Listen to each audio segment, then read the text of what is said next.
Thank you for that lovely introduction. Just like every speaker here, and I assume also every one of you, this feels absolutely surreal. Standing in front of actual people, looking in your faces, this is insane. I love it. I am so glad to be back, and I'm really excited to be here. I love London. I actually got my very first job a long time ago. I used to live in London for a couple of months, and I did an internship here. So this city's got a special place in my heart, and I'm really excited to be here today and to talk to you about edge caching GraphQL APIs. Now, I already had the super lovely introduction, so I can skip a little bit of that, but if you want to follow me anywhere on the internet, my handle is @mxsdbr, which looks super complicated, but is actually just my name without the vowels. So just take my name, take out the vowels, and you'll arrive at my handle. I know, I wish I chose something different when I was way younger and didn't know what I was doing, but it is what it is now. I can't change it anymore. Anyways, so this story starts in 2018. I was the CTO of a young and growing startup called Spectrum, and we were building sort of a modern take on community forums. So we built this platform where mostly open source projects had all of their users talk with each other. And they, reported bugs, they talked with each other about how to use style components in my case, but also many, many other open source projects. And many developers used it, and we actually grew pretty quickly. Now, I was the CTO of that startup, and I had no idea what I was doing. Literally zero. Particularly not a real-time public chat app, which is quite an interesting set of problems to solve, because we were taking what forums were, where you can post posts, you can post threads, and you can comment under them. And we made everything real time. We tried to combine sort of the best of what the 2000s forums give you with what Slack and Discord give you nowadays, right? We tried to combine the best of both of those worlds, and I came with some really interesting technical problems, because we had all of the read-heavy traffic of a forum. Lots and lots of people came to our platform and read all of the threads and posts and the content that people shared. But all of it was real time. So all of them subscribed to a WebSocket connection and streamed updates in real time as people were conversing with each other.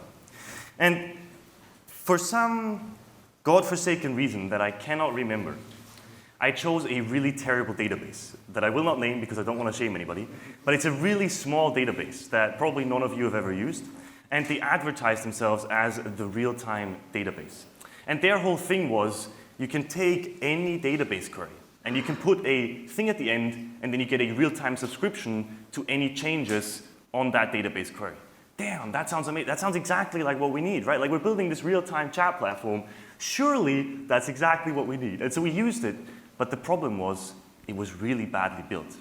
And I found out in hindsight that this company that built the database had raised some money from investors, and they weren't growing very quickly. They didn't manage to get any market share compared to like a MongoDB, right? Or even a Postgres or MySQL. And so their idea was, okay, we have this really cool database. We're gonna just make it real time, and then we're gonna sell that. And they spent like half a year building that, but they never really ran it in production, and so it just did not scale, right? We ran into so many limitations with this thing where hundreds of thousands of users were using Spectrum every single month. This database couldn't even handle 100 real-time update connections, literally. So we were struggling. Now, if you've ever built a production backend, you know that changing your database is really, really difficult. And I know there's ORMs and stuff, right? And we should have used one of those, but we didn't, because this database brought its own ORM. So we thought, that's great, we get everything in one, right? All of this is amazing. So we couldn't easily change the database. And I distinctly remember a very specific time frame at the beginning of 2018, like December, January, February. Our servers were crashing every single day. Literally, 2 or 3 times a day, our servers would just crash, and we would have to manually reboot them, believe it or not, which is absolutely ridiculous. I Googled, in order to create these slides, I Googled server downtime, because I wanted to find a photo of what that looks like. And for some reason, Google associates this picture with server downtime. If this is what your server downtime looks like, you have way bigger problems, because your entire data center is on fire. Okay? I hope that this is not what our server downtime looked like, because ours just crashed. At least they weren't on fire. But anyways, so we had this literally 2 to 3 times a day. We were crashing, our servers were crashing, and I felt incredibly stressed, because I was the main technical person on that team, and I was responsible for making all of this work. And we could not figure out how to get this database to work for us the way we needed it to. And I spent months trying out many different things. We tried many different database settings. We tried to work with their core developers. Nothing worked.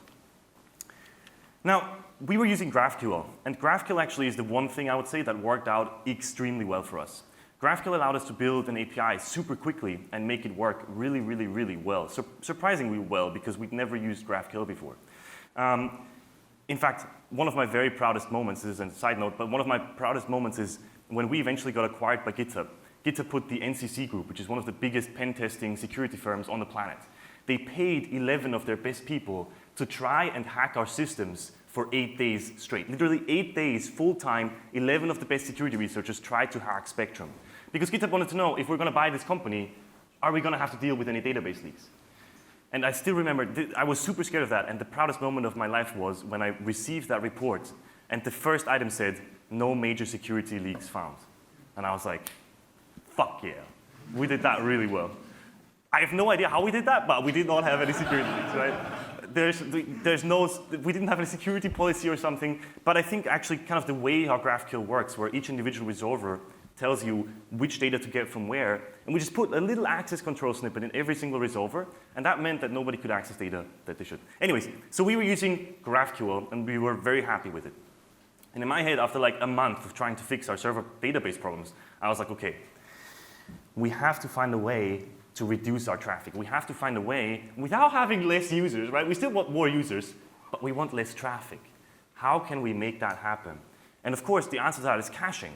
And in my head, I was like, okay, wait, hold on. We've got this public forum thing, right? Like, we've got a public forum. Lots of people access it without being authenticated and just read the stuff. That's like the ideal use case for caching, right? I just want to put a cache thing in front of my GraphQL API, just cache all the queries, and hopefully that would reduce our traffic to a level where we wouldn't crash. And as I kept thinking about this, I was like, why can't I just run a GraphQL client at the edge, right? That's really the question I was asking myself, because if you've ever used a GraphQL client or heard of one like Apollo or Urkel, that's exactly what they do. GraphQL clients make for such a great user experience because they, in the browser, they run a GraphQL cache. And they cache all the queries that they see and update them very smartly on actions and do a bunch of really smart stuff. And that makes for the really great user experience. And so in my head, I was like, okay, GraphQL clients do this in the browser. Why can't I just do this on the server? I just want the exact same thing. I just want to take Apollo client and deploy it on the server, right? Why can't that work? And then even a step further, if I'm already caching, why can't I cache stuff close to my users at the edge, right? So Neil just talked about Cloudflare, and there are 250 cities worldwide. Why can't I just put a cache into every single one of those servers? And then not only will it save us a bunch of traffic, but it'll also make the experience so much faster for all of our users worldwide. Why can't I just do that? And so I started looking into this, and I started reading about how actually GraphQL clients cache, and that's what I want to talk about a little bit today.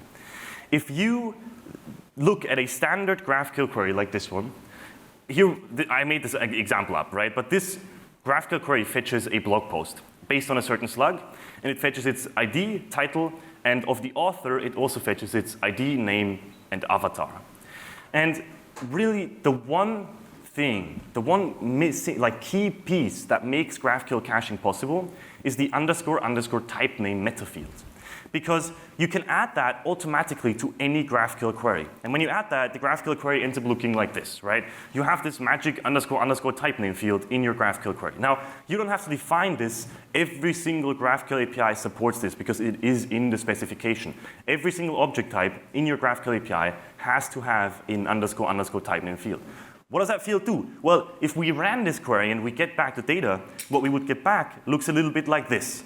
It's the post data, and then there's also these two __ type name fields that tell us that the post is of the type post, and the author is of the type user.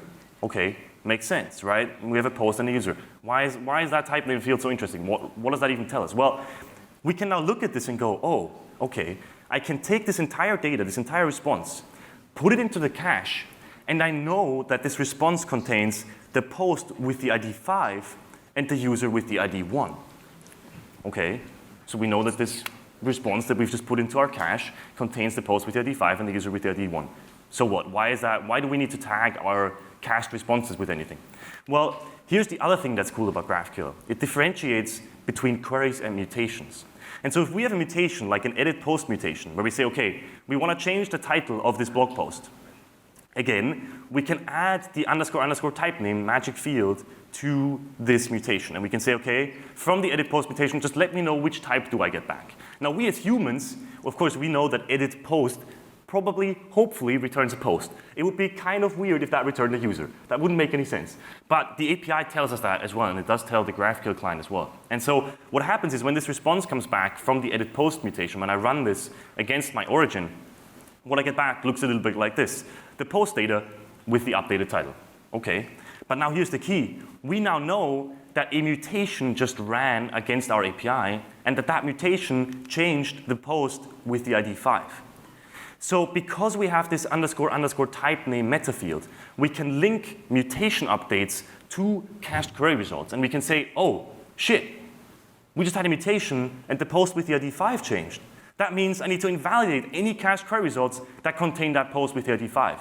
How do I find those? Well, thankfully, I tagged them when I put them in the cache, right? We took that response, we put it in the cache, and we said this response contains the post with the ID 5. So now, when a mutation comes through our cache, we can go and say, oh, look, we know that the post with the ID 5 has changed, and we can invalidate any cached query results that contain that post. And that is the magic that makes GraphQL caching work for GraphQL clients. That's really the key piece, this introspectability, this __ type name meta field that lets you just get the information of what even is in this JSON blob, right? Like I have this massive amount of data, what even is in that? So that's awesome, and that works beautifully. Unfortunately, the magic ends at some point, and the place where that ends is list invalidations. Because if you think about it, we have this cached query response. It contains the post with the ID 5 and the user with the ID 1. Now, let's say we have a posts query that is a list of posts, right? And this is where list invalidation becomes a little bit tricky. Because this list is going to return us the one blog post we have right now. Again, the post with the ID 5 with a certain title. Now let's say we have a mutation that is called create post. And we create a new post, and then from that mutation, the origin sends back the new post. When we look at the response data from that, the response data has a type name of post and an ID of 6. So now we know, okay, a mutation just passed through our cache. It returned the post with the ID 6. Let's just invalidate any cached query result that contains the post with the ID 6. But the problem is our list does not contain the post with the ID 6 yet. Because how could it? The post didn't exist when we queried that list. So we cannot automatically invalidate that query. And so this is sort of the main edge case that GraphQL clients make you work around manually. If you've ever used GraphQL on the client, you've very likely had to do manual cache invalidation for these cases. For example, with Urkel, this looks a little bit like this. Essentially, you can say, hey, if the create post mutation passes through the Urkel cache, then please invalidate any cached query result that contains the query with a list of posts. And so that way I can say, okay, when the create post mutation passes through us, let's just invalidate the posts list because we know it has changed, right? If a post was just created, it's probably in that list, so we probably need to invalidate that any queries that contain that list. And so there's a little bit of manual work to do to tell the cache how to combine lists with mutations and how those work together. Okay, now GraphQL clients do something even more advanced. What I was talking about and telling you about is document level caching. Essentially, when we started out, this is how people did GraphQL caching at the beginning. They took the entire query result and put it into the cache. However, nowadays, GraphQL clients are even smarter than that. They do something called normalized caching. So if we go back to our old example of the blog post fetching with the idea, the title, and the author, rather than taking this entire response that we got, rather than taking this entire thing and putting it in the cache, GraphQL clients actually nowadays usually split this into individual objects. So they'll take the post data and they'll cache it, but then they take the user data and they'll cache it separately, right? So this ends up looking something like this. You have in your cache the data for the post with the ID 5, and then the data for the user with the ID 1. Why would you do that, right? Like, what is the point? The point is, imagine if now I have a get user query, right? And I say get user ID 1. Now the cache can go, oh, hold on a second. You haven't fetched this specific query before that gets the user with the ID 1, but you fetch the user with the ID 1 in this other query. And I can just give you that data immediately without having to go to the origin. And so it makes for an even nicer user experience because you avoid a lot of network round trips, because you don't have to go and fetch a lot of data that you've loaded anyway, just in some other query somewhere else deeply nested, right? We already know the data for the user with the ID 1, so we don't have to go to the server to get it. We can just get it from the cache. Now, the one thing that's missing here, of course, is post.author, because as we know, the post.author corresponds to the user with the ID 1. And so GraphQL clients have a separate data structure that tells us how to link these things together. And basically it looks something like this. It tells us that for the post with the ID 5, the author is the user with the ID 1. It basically stores the relations and links between these objects so that if you query the post author, it knows how to resolve that. And it knows that that means that that is the user with the ID 1. So that's a little bit about normalized caching and how GraphQL clients really work. GraphQL is awesome for caching. That's the thing I want you to take away. People say, for the last 5 years, it's been, you can't cache GraphQL, right? Like when you read articles about REST versus GraphQL, one of the main points people make is like, yeah, GraphQL is awesome, but you can't cache it.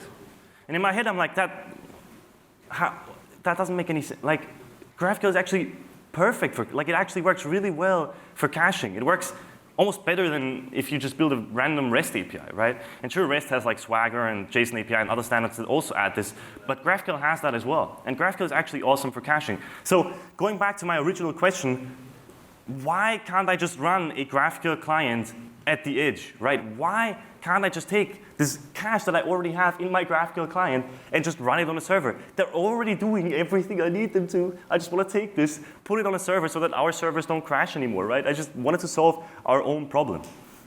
Now, the tricky bit here is the edge piece.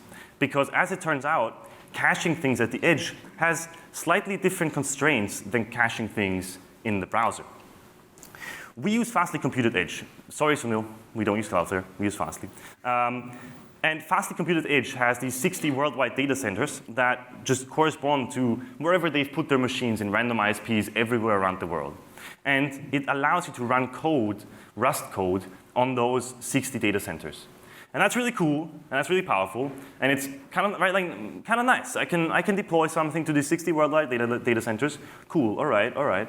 But actually, edge caching isn't as simple as I thought it was, because authorization. This is like the main difference between GraphQL clients and caching things on the edge. Because if you think about it, a GraphQL client that runs in your browser, it knows, it works on the assumption that everything that it has in its cache can be accessed by anyone. It doesn't need to worry about authorization because it is in your browser anyway, right? It knows that if something is in the cache, then you can access it. So if you request the user with the ID 1 and I have that in the cache, I can just give it to you. Because I know that you've already fetched that in your browser, so you obviously have access to it. So I don't need to worry about it. That's not the case on the edge, right? If you're running something on a server, you're getting requests from lots of different users to the same cache, and suddenly you have to worry about, crap, actually, that person isn't allowed to access the data for the user with the ID 1. Oops, did not think about this. This is slightly different than what GraphQL clients do. So if we go back to our cached query result here, rather than just tagging it with the post with the ID 5 and the user with the ID 1, we also have to tag it with a specific authentication token that the person that sent the request uses. So we use something like this. Now this token, random base64 garbage, isn't actually anywhere in the query. This is metadata that gets sent with the request, either in a cookie or in the authorization header or somewhere like that. And we tag every single cached query result with that token. So that when we check, hey, do we have the user with the ID 1 in the cache somewhere? Do we have this cached anywhere? Then we can go, hold on, do we have the user with the ID 1 cached for this specific authentication token? Is this user actually allowed to access this data? Which was a major critical piece that we kind of missed at first when we were like, oh, we're just going to take the GraphQL caching and put it at the edge. Maybe be a little bit more careful. The other thing that's a little bit more tricky is global cache purging. Because if you're in a browser and a mutation passes through and says edit post, well, you just kick out that JavaScript object, right? It's all in your browser in memory. It doesn't matter. You can just take this post with the ID 5 object and kick it out of your cache object, and you're done, right? Cache invalidation solved. Well, we have 60 worldwide data centers. When we see a mutation, we can't just go, oh, we're just going to kick this out of memory. It's not quite as simple as that, right? Because we have to invalidate it everywhere, not just in that one data center that the mutation passed through. So thankfully, Fastly does a lot of this for us, and that's also one of the main reasons we use Fastly. Fastly has incredibly fast global cache purging. They have this API where you can post to Fastly and say, look, I want to invalidate this specific tag, say the post with TLD5, and Fastly will invalidate the cached query result everywhere in the entire world in 150 milliseconds. 150 milliseconds. When I learned that, I was like, hold on, how fast is the speed of light, right? To go around the world once, and I looked this up, takes about 130 milliseconds, right? Light takes about 130 milliseconds to go once around the globe.